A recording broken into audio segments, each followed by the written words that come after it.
Papunta na ang high-level coordinating team ng gobyerno ng Pilipinas sa Czech Republic para asikasuhin ang pagpapabalik kay dating Congressman Zaldico na wanted sa mga kasong graft at malversation kaugnay sa substandard flood control project sa Oriental Mindoro. At live mula po sa Prague, Czech Republic, kuha tayo ng update kay Maris Umali. Maris, pagdating ba ng mga opisyal ng Pilipinas dyan, mapapauwi na agad si dating Congressman Zaldico? Nako, Connie, kung yan ang inaasahan ng ating pamahalaan, it will not happen. According po yan, doon sa nakapanayam nating migration law expert na si Magda Faltova ng Association of Integration and Migration dito sa Czech Republic. Bago kasi pagtuunan ng pansin ng Czech authorities yung mga kaso ni Zaldico dito sa dyan sa Pilipinas, uunahin muna nila yung paglabag ni Ko sa Czech immigration law. At ito nga yung tangkang pagtawid niya sa border sa Germany nang walang kaukulang dokumento. At Connie, kung tutuusin, kahit na halimbawa ay matalo si Ko doon sa korte, ay pwede siyang umapila sa appeals court at pwede pa siyang pumunta sa pinakataas-taasan, yung highest administrative court. So it will take months to even a year, Connie. Bakit mas gusto ng Department of Justice na ipa-deport na lamang si Zaldico? Kasi Connie, yan yung mas simple at mas mabilis na paraan na legal na proseso yung deportation. Ayon kay Faltova, hindi na kailangang humarap ni Ko sa korte dahil pulis ang nagdedesisyon tungkol sa immigration law violations. Yun ay magiging posibleng sanction sa kanya, no, kapag talagang mapatunayan na siya ay lumabag sa immigration law, deportation ang parusa. So mas magiging mabilis yan. Pero madalas tumatagal din yan ng aabot sa 90 days ang immigration detention at mahaba na yung 1 taon in some cases.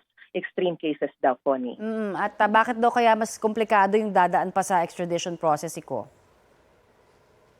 Una, Connie, mahirap talaga kung extradition. No? Una, wala tayong extradition treaty sa Czech Republic. Pangalawa, kailangan ding suriin ng korte sa Czech Republic kung yung mga kaso ba laban kay Zaldico ay parehong itinuturing na krimen sa Pilipinas at dito sa Czech Republic. In this case, corruption.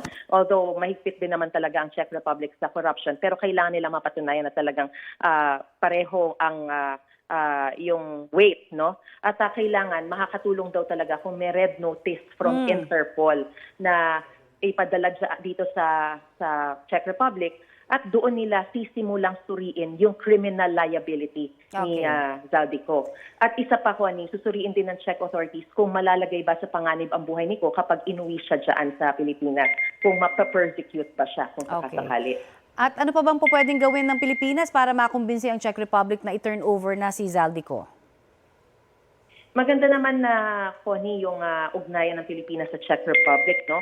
At katunayan nga, yung pagpunta dito ng high-level coordinating team ay it really sends a very strong signal according to Faltova. At sabi din ng DOJ, magandang senyales din na willing makipag-usap ang Czech authorities sa Pilipinas.